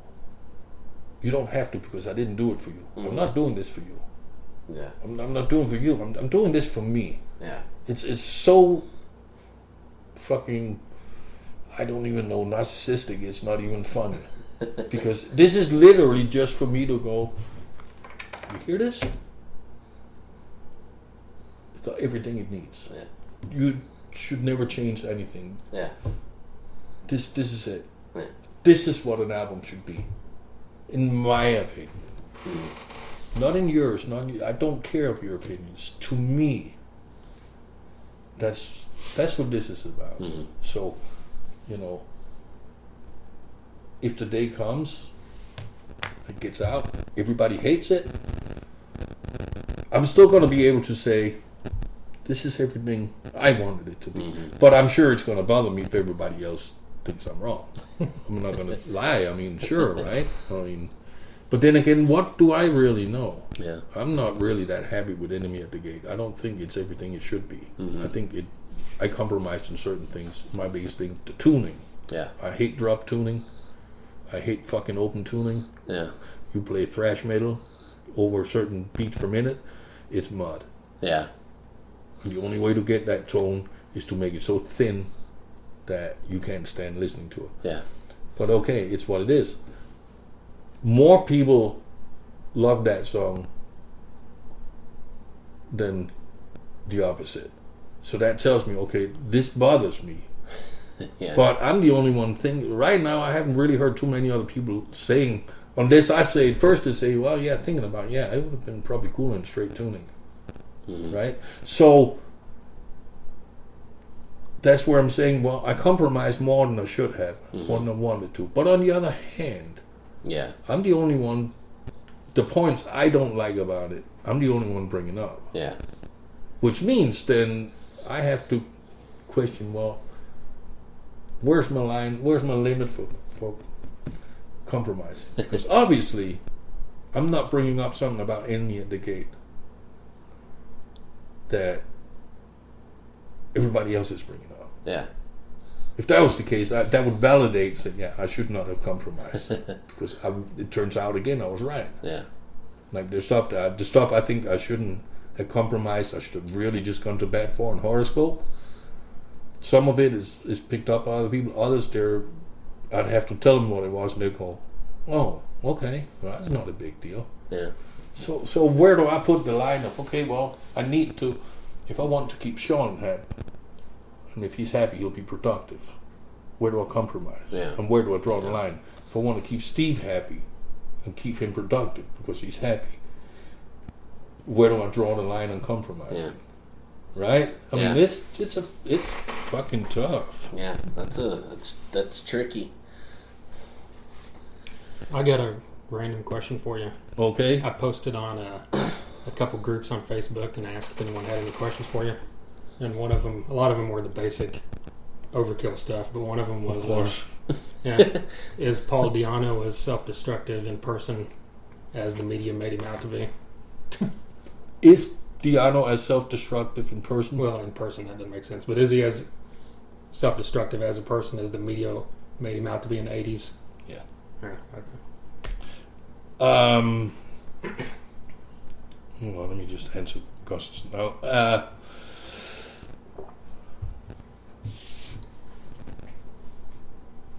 Let me, this is Bobby.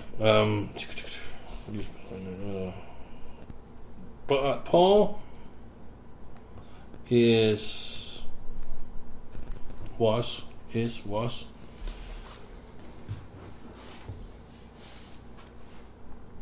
one of the most unique voices in the no wave of British heavy metal, and probably just metal in general. Mm-hmm. Yeah. He was not high pitched. He was kind of lower register. He was back then. If you even could take away the music part of it, which was obviously very gave away completely who you were listening to. But if you only had the vocals, you would still know this is Iron Maiden, right? Because it was very unique. Mm-hmm. Yeah. And in other words, it was unique and different, but not for the reason that is his voice, all right? I mean, it was not like Lars, where it seemed contrived, where he's just trying to be different to stand out, right? Yeah. That's Paul. He had, in my opinion, he could have gone anywhere he wanted. Literally, he could have even past Maiden. He could have done anything he wanted if he'd done it for the right reasons. The whole Maiden thing was old. The first thing he did was the band Dianno, which was just called Dianno, and it's like fucking listening to Journey. Okay, well, first, you never heard that? Okay, you need to look it up. It's very, very Journey. It's like AOR. It's very commercial. Trying to be. Yeah. Okay. There are certain things. If your tool chest only has these tools in it, and you're a singer, your biggest tool is your voice. Mm. Now, can you use a metric wrench to loosen a non-metric screw? Well, yeah, you can. It's not going to work really well, correct? But you can if you get one that's close enough in size and you're careful, you can get it off. Well, that's Paul's voice is not for fucking Journey. All right, it does not fit. But that was what he wanted because he was very impulsive, kind of thing, and the same as far as self-destructive. Yeah, I mean, I played with Paul from '84. Yeah, 84 to 87. I left after the U.S. tour in 87. While he was still in Dianno, was when Battlezone was first set up. And he was very self-destructive. A lot of shit.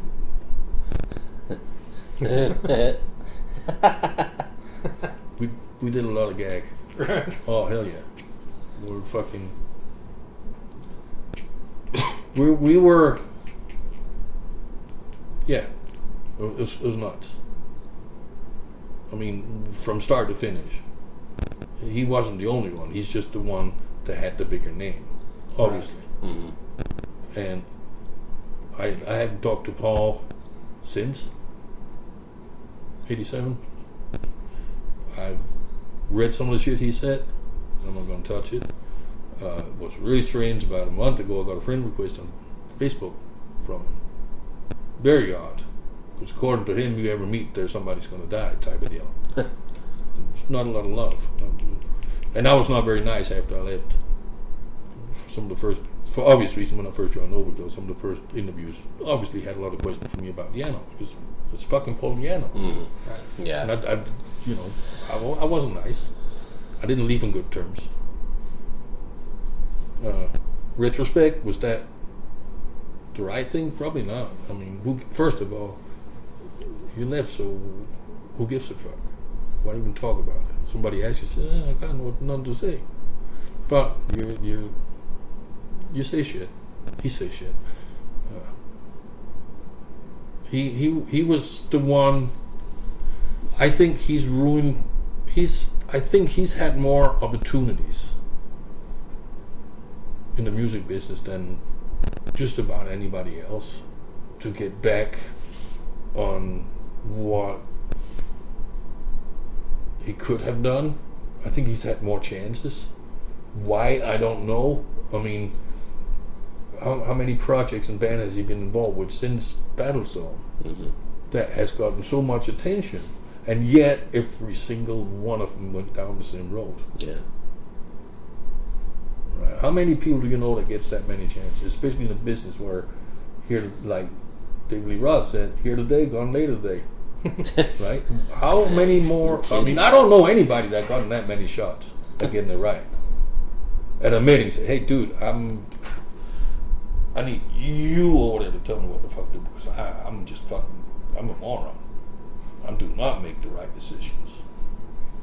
So he was very, very self-destructive, but he wasn't the only one in Battlezone, trust me. But he was the one that got all the attention because he was the name. The rest of us wasn't. Right. I don't know what he's like today. I don't know. I have no idea. From what I'm seeing, when I do see shit, I don't know that he's changed. I hope he has. I mean, he's just like anybody else. He's a human. We all have different ways of being human, I guess. Yeah. It's the easiest way to say it. Chicken shit way of saying it. He's just choosing whatever he's choosing. I'm hoping it works for him, and at the end of it, I hope he's cool with it. I mean, I stopped drinking and do drugs 23 years ago. I'd say I have not done anything since August 22nd, 1992. Wow. That's it. Coffee and cigarettes. That's it. Seriously. From what I understand, he's still not got to that point, and that's his prerogative not to get to that point. Yeah. Right. I did this again. I quit for me. Not, oh man, he's cool. He quit drugs. I quit because I had to. Mm. It was just not right anymore. Yeah. It was out of control. Had I not quit, I'd have been dead. You know. So, yeah, he's. I don't know what he's like now. Back then, 80s, yeah, he was very self-destructive. He caused a lot of his own problems. Right. You know what I'm saying? Yeah. By not knowing when to stop. But I can't look down on it because I was worse. I mean, I knew when to stop and chose not to.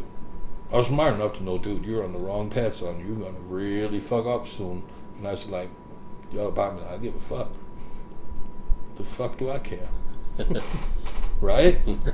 I don't know if his thought process worked that way. I can't tell. I mean, but he was definitely indulgent. And it was always, whatever he indulged in was always available. Nice way to say it. Right. Yeah. Yep.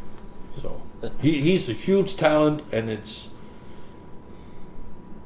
one of those things where you just go, you wish you could go up to somebody and grab him by the shoulders and just shake him and say, what the fuck? You have what few others have, and look what you fucking did with it. You know, you want to fucking go out and do cover songs of your own shit from 30 years ago? That's what they did. Right. Him and Blaze Bailey. Are you kidding me? You have to go on the road on a joint fucking tour Yeah. to do covers of the fucking bands you used to be in? Really? I'd rather play at the Holiday fucking Inn doing fucking Seether songs or fucking Nickelback, because you know what? That's not nearly as demeaning to me. It would work for you, and I'm sure the money was right. But really, why didn't you take that talent and fucking create shit other people had to go on tour to cover? Because you had the tools. Yeah. You know what I'm saying? It's like, were you that afraid of fucking succeeding? Because you every time you got a new chance, you fucked it up, or you didn't. I'm not gonna say you fucked it up, but every time he got a new chance, he didn't. Almost seemed like he didn't take it serious, and that's where I'm saying, you know, how many seconds? I'm fully aware if I-13 doesn't pan out for whatever reason, there's nobody gonna give a flying fuck about me anymore. You know what I'm saying? Mm. So how many you get that many chances? Somebody's giving you another shot and another shot and another shot. At what point are you gonna tell yourself, I better take advantage of this because there is no guarantee the next one is gonna come around, type of deal. And that's what pisses me off about it. If he'd been mediocre and a fluke, I'd have been, who gives a fuck again, right? There's plenty average fucking singers out there. There's plenty. The world is full of fucking Avenged Sevenfold bands who has a talent but chose not to use it to do shit that's cool, but they'd rather fucking blatantly rip off other bands and just literally fucking use another song and rename it and sing some different words. They're good with that, and they get to fucking make millions of that. Okay, there's plenty of those.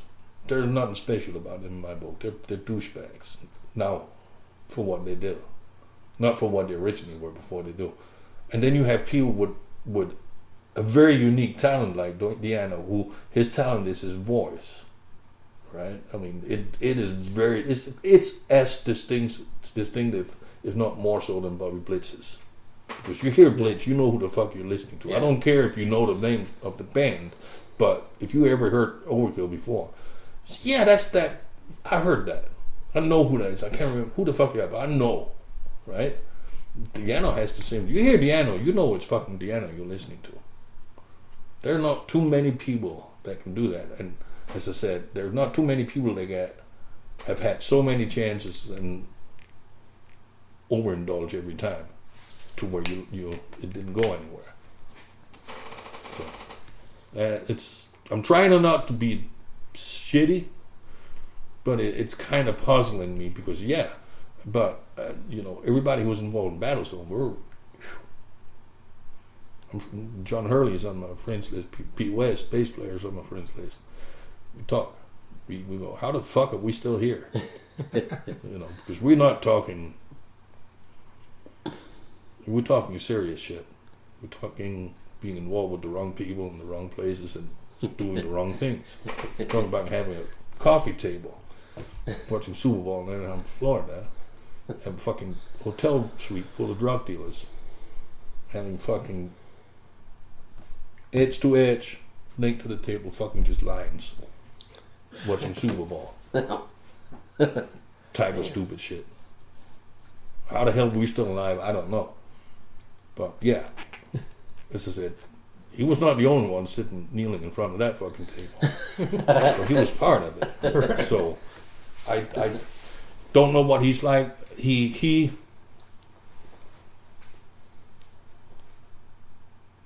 reputation was real, from what the press made him out, that he was the rock star, the partier, the didn't know it, when to say no type of deal. Yeah. So yes. Yeah, I could have just said yeah, but I don't know that you would have believed me, because he is really just. Again, how many times are you gonna fucking run into the same wall before you try to look for the doorway? Right. Unless you enjoy it, right? And I think that's off the record. I think that's part of the problem. He enjoys the reputation. It makes him look like a badass, and he's not. There's nothing badass about Paul. As far as being a bad, tough guy and all this, that. He's a nice little sweet guy.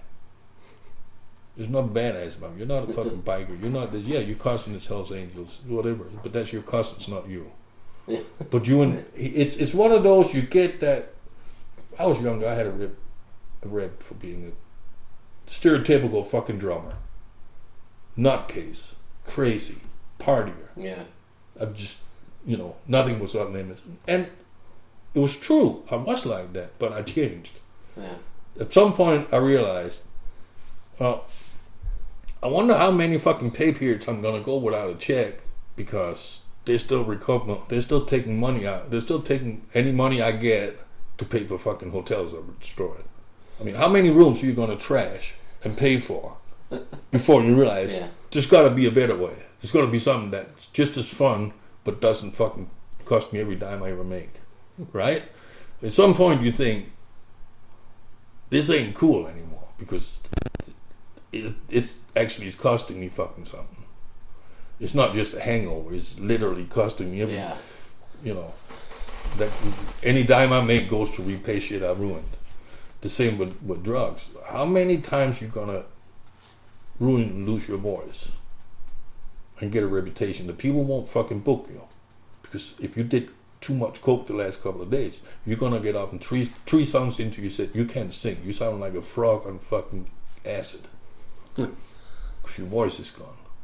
How many times are you gonna go through that before somebody or even yourself say, I gotta figure something out. I gotta do something different here.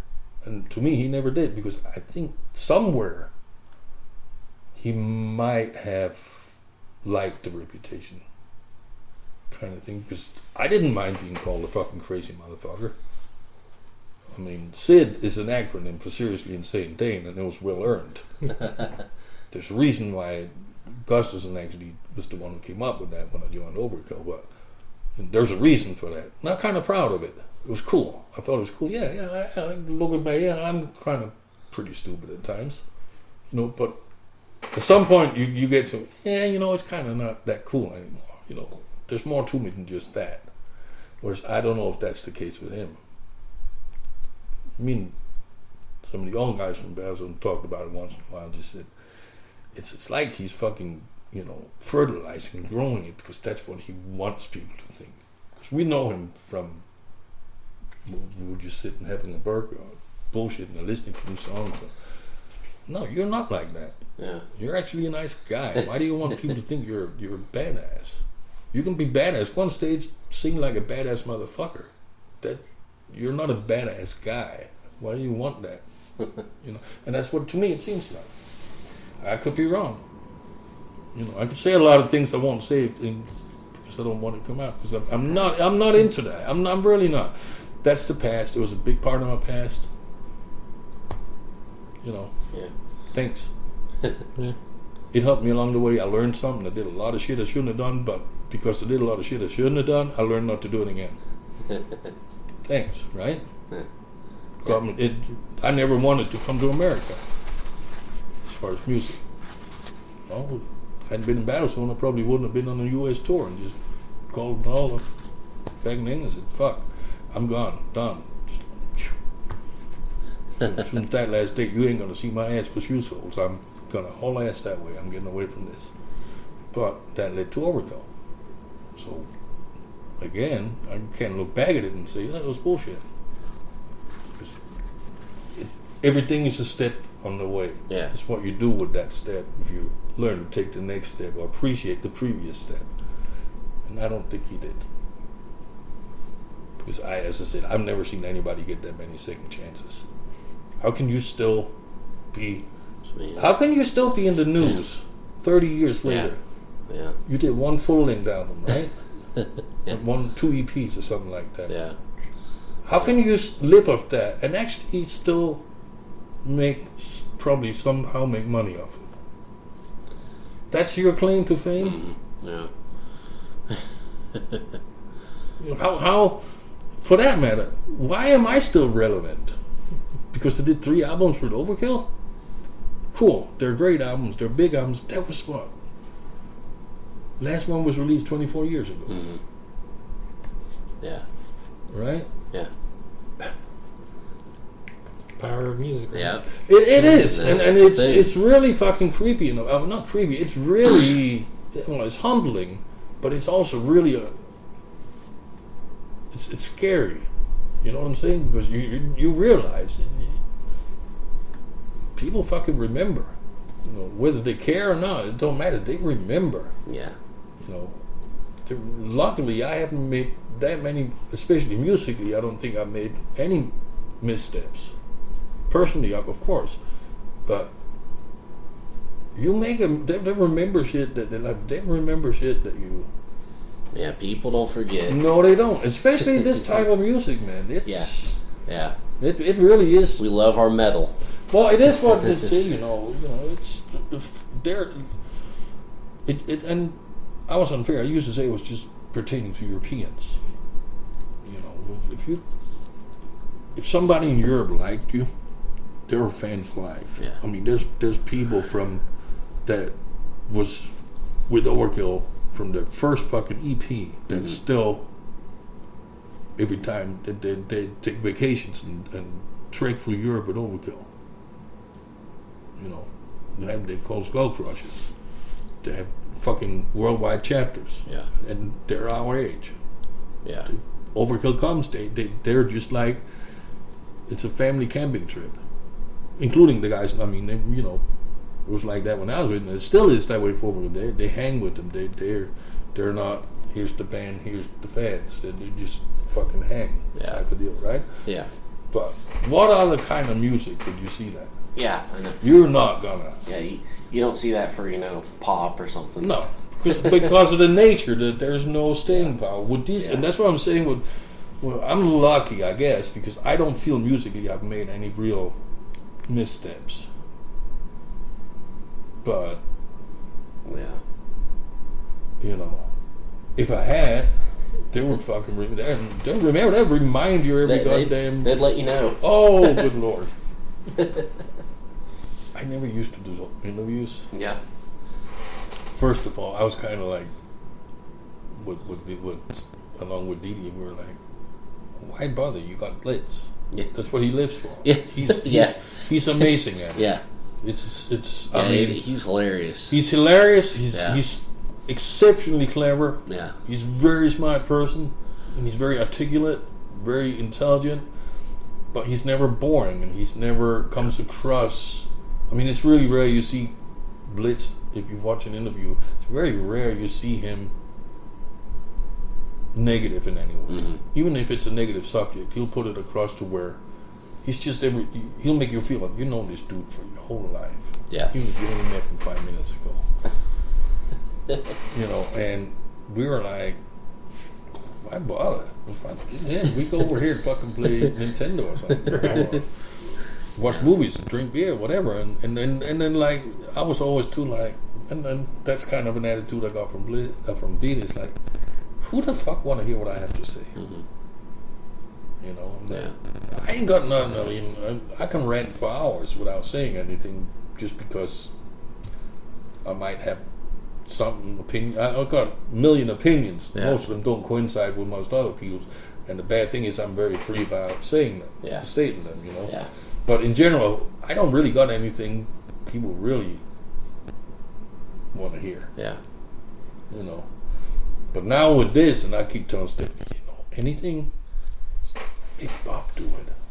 Get Bob to do it. And he's like, they want to talk to you. I said, you do it. You do it. You can. And I always like, well, I mean, I don't know if I'm somewhere I got signal. Yeah. I'm in different place every day. I mean, Yeah. You just, well, you do it. Yeah. We've done a few together. It was really fun. That's cool. And so I'm not used to interviews. I don't. Blitz is an old dog. He knows the game. But I have learned what people. Most people want to know the same things. Yeah. Overkill. They want to know about what you're doing now. Yeah. Some want to know stuff where you just go, we're not going there. Yeah. That's personal. But in general, after about 100, you kind of figure out, okay. You know, Yeah. Sometimes somebody throws something out that you go, you're the first to ever ask that. Yeah. I don't have an answer because I never thought about that. Yeah. Luckily, I have only had that once. Yeah. You know, but I if you don't ask me questions, I'm going to talk. Yeah. And I'm just going to talk about what everybody else in the past have asked me. Yeah. You know, so Yeah. something specific you got to ask, because otherwise Yeah. it's not a script. Oh yeah. No. It's not thought out. It's just, you know. Yeah. One thing I did want to ask is probably last thing. How did you go from Denmark to New York and Overkill to Tulsa? Oh, Or Broken Arrow? well, I mean, I was in a lot of bands in Denmark. Well, actually, not a lot. I was in a few. I don't know how much you know about Denmark. It's super small. Mm-hmm. Size of the state of Connecticut. Yeah. I think population is 5 million people. Mm-hmm. So needless to say, it's Scandinavia. So there's not a lot of opportunity. Mm-hmm. You know, you musically, yeah. Well, there's music. It's a big thing, but it's not centered around making a living off it or do it for real. Yeah. You know, unless you want to play pop. Yeah. Top 40. You know, you probably do really well in Denmark and some Scandinavia especially. But otherwise, you're not really gonna fucking go anywhere. So I've been in a few bands in Denmark, Pentagon, Network, a few of them. And for Danish standards, they're big. They were known in Europe and in Scandinavia, and yet we never released an official album. Wow. Which is really strange, right? Yeah. I mean, we did record a full-length album for Polydor was going to do it, and they shelved it because they're like, we have no idea how to do anything with this. We have no idea how to promote it. Yeah. So the only thing from Denmark at that time that was heavy was Merciful Fate, King Diamond. Yeah. Yeah. And they were really not marketed from Denmark because they weren't signed in Denmark. So that was you wanted to do the music. You had to go somewhere. Mm-hmm. So I went to England. I never had. I was way more into British metal than American. I thought American metal was way too sterile. Yeah. It was too clean. To not just writing wise as far as being commercial. Commercial is cool. Everybody treats the word commercial as it's negative. Well, it's a good word. It means you're selling. Yeah. It's sellable. It's marketable. It's what you want. But it was so clean and sterile, and whereas English metal was more dirty and gruff, like you had the Ravens, Motorhead, that type of shit, right? Yeah. So that's where I went. That's where I wanted to go, and I was there. My brother lived there, and I was there 2 or 3 weeks. And I hooked up with Dianno in '84. Mm-hmm. And I was left once, went back to Denmark for a little bit, and they called me up like 2 months. Say, hey, because of the band Dianno, the AOR, and it was just like, I'm not gonna be with somebody who can't make their mind up, but they want to be fucking Steve Perry, so they want to be fucking Lemmy. You're gonna make your mind up, because you're not doing this part of your career any service. You're not doing your top 40 part. The guys you have management record companies that are paying bills for not. You're not doing them any favors because you're not in it in your heart. Yeah. You're doing it just because you thought you could make something out of it by being different. You went from Iron Maiden to Journey. It's not going to work that way. You finding it out, but you're not devoted to them, but you're not devoted to Battlezone, which is the time we weren't called Battlezone, we were called First Strike. Mm-hmm. Or Striker, something weird.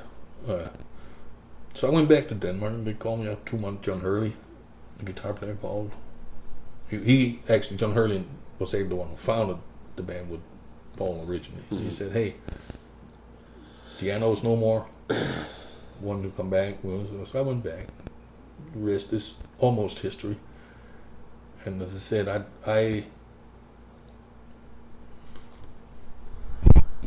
Paul is a chronological liar. Okay? No interview is the same. No one. You answer 3 people in a row can answer the same question. Or ask the same question. And he'll give 3 conflicting answers. Wow. And I was just like, no, this is embarrassing. Wow. So I told management, I said, dude, I can't do this no more. Yeah. Musically, it's great. Partying wise, it's fucking amazing. We had fucking Hells Angels suppliers at the studio. Mm-hmm. They're in the fucking pub downstairs selling, fucking coming up with a shopping bag full of gag. You want? Here you go. Wow. So what more can you fucking want? You play Rockstar, right? Yeah. But I said, I can't. So I said, U.S. tour's already booked. Please do the U.S. tour and you can leave. That's what happened. Got from our tour manager with Battlezone here in the States. His name was Rick. I met him the first, 20 minutes after I came into Kennedy Airport. Mm-hmm. He's been my brother since, but he was also tour managing Overkill and their light designer. So after I left Battlezone in '87 after the U.S. tour, I kind of floundered for about a year, just hung out upstate New York. Yeah. I was hired for something called the Slider Project, which was a blues swing slide album by a blues New York harp guitar player. And actually, John Gallagher was hired for the album too. It was kind of weird. He hired a bunch of metalheads to kind of prove that metal had its foundation in the blues and betting his career or whatever on the fact that we would be actually able to go in and play blues songs for him, record blues songs with him. And we did. It was a great album. And that's all I did in a year. And then Rat had left Overkill. Yeah. And they were using a guy named Mark Archibald to finish out the Taking Over tour. And whatnot. The last, I don't know how many months. And they had auditions, and Rick, they'd been asking about me. He told them about me, and, first thing is like, dude, you can party any under the bar, and everybody's like, yeah, but can you play? And Ray was like, who cares? He can play. Yeah, he can fucking play. You know, blah blah. And well, I got a call in November or something of '87. Yeah, asked if I wanted to audition. And I was like, cool. Realized I didn't have a drum kit. I had a big custom-built Ludwig back in England, which we didn't fly over for the tour. It had been too expensive, so there was just drums supplied over here for the tour. Well, I'll come to find out when it was time to get my kit and have it shipped over here. Well, somebody had stolen it. My old Battlezone's old manager and guitar player, not John Hurley, the other guitar player, had taken it and sold it, split the money. So I had to figure that out. I went and auditioned. I was the last one to audition that day. I'd never played the songs. Just learned them off record. I went one afternoon for like 2 hours over to Elmira, New York, upstate. Rob Canavino, who at the time was Bobby Gustafson's guitar player, or guitar tech. Yeah. He had his band with Tim Malaire, which was the one who came in after me on drums. Just really inbred. But they had a band in Elmira.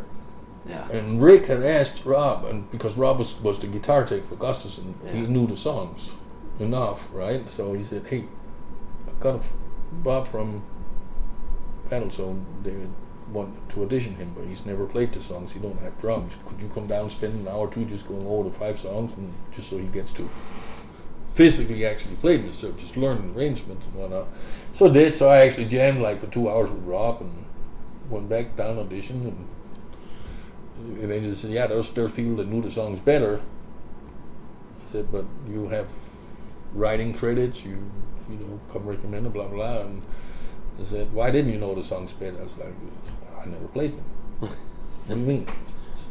I never played the song except for like 2 days before I came down to the city. Yeah. I don't have a drum kit. So, oh, really? You get one? I said, yeah, if you can't give me one, I'll get one. So that's, you know. But that's how I got asked to join Overkill. Yeah, yeah. Tulsa. This was on the Motorhead Slayer Motorhead Overkill tour. Yeah. We played the fairgrounds. Yeah. And I think we were here for 2 days before the show. It was right around Thanksgiving time. So for some reason, we were booked in a fucking hotel out in what I now know to be Glenpool on 75. Wow, that's weird. Yeah. That's crazy. It was crazy. So that was where we were hanging, so we got hammered. They had a bar at the hotel, and the fucking bar owner close to Jordan down and took us down to jumping around the strip clubs. Okay. Fucking met a stripper, hooked up with her. She went out for a couple of days with me and sent her back here, and I came down when that tour was over before we went to Europe. Came down here for like a week, and you know, just went to Europe. She moved up to Jersey with me. It didn't work, so I moved down here. So she and I didn't work, but by then the first 4 years I lived here, I probably didn't spend 6 months total. Yeah. So I didn't know what the fuck it was, but I'd made enough friends that like, well, I mean, I left Overkill, and one place is good to live as another. I wasn't intending to play again, which if I'd been a problem if I'd stayed in New York area, New Jersey, New York, because that's like Overkill's gods up there. Yeah. That's their home turf, you know. So here I was like, it was no big deal. Yeah. So I ended up, after she and I was finished, I just ended up staying here. Every morning I wake up and go, what the fuck? What the fuck did I do? Who did I piss off? How the fuck did I stay here? And I'm stuck, you know. Yeah, that's what we're all saying. Yeah, I know. I mean, that's why I know I'm not gonna offend anybody, because you wake up and you go, holy shit. Yeah. What the fuck did I do? But we can't leave now. You're too rooted down, right? Yeah. It's just like, I'd love to move back to New York. I miss New York so bad. Not just my friends, but just the atmosphere, the feel. You know, most people are non-judgmental. It's, you know, don't really give a fuck about anybody else. Yeah. You know, Here it's direct opposite. You know, everybody. Jesus, holier than I want to fucking say, fuck off. Yeah. Right. No kidding. So, but that's how I ended up in Tall Broken Arrow. It's just, you know, Right on. all comes down to tits and pussy. That's what you know. Slayer can say devil is the root of all evil. We know it's tits and pussy, man. It's just like you get nice tits and a nice ass, and any guy will move anywhere. You go anywhere. Yeah, buddy. Right on. Well, thanks, man. This is awesome. Appreciate it. All right, there you go. Thanks again to Sid for doing that with us. That was a quite a lengthy interview, but we're more than happy that he didn't leave anything out. You know? Yeah, totally. He covered it all. It was a total honor to have him under this roof. Yeah, like I said, we reached out to Sid, and he said, I'll get back with you when I have time, and he lived up to his word. It wasn't that long. A few days later, he said, hey, I've got time. Let's do this. Yep. Came over and recorded that with us, and more than happy to bring this to you. Once again, we got part 1 up. If this is the first one you listen to, it's got tons more stuff about Infectus 13 and Overkill, and Infectus13.com, thethunderunderground.com.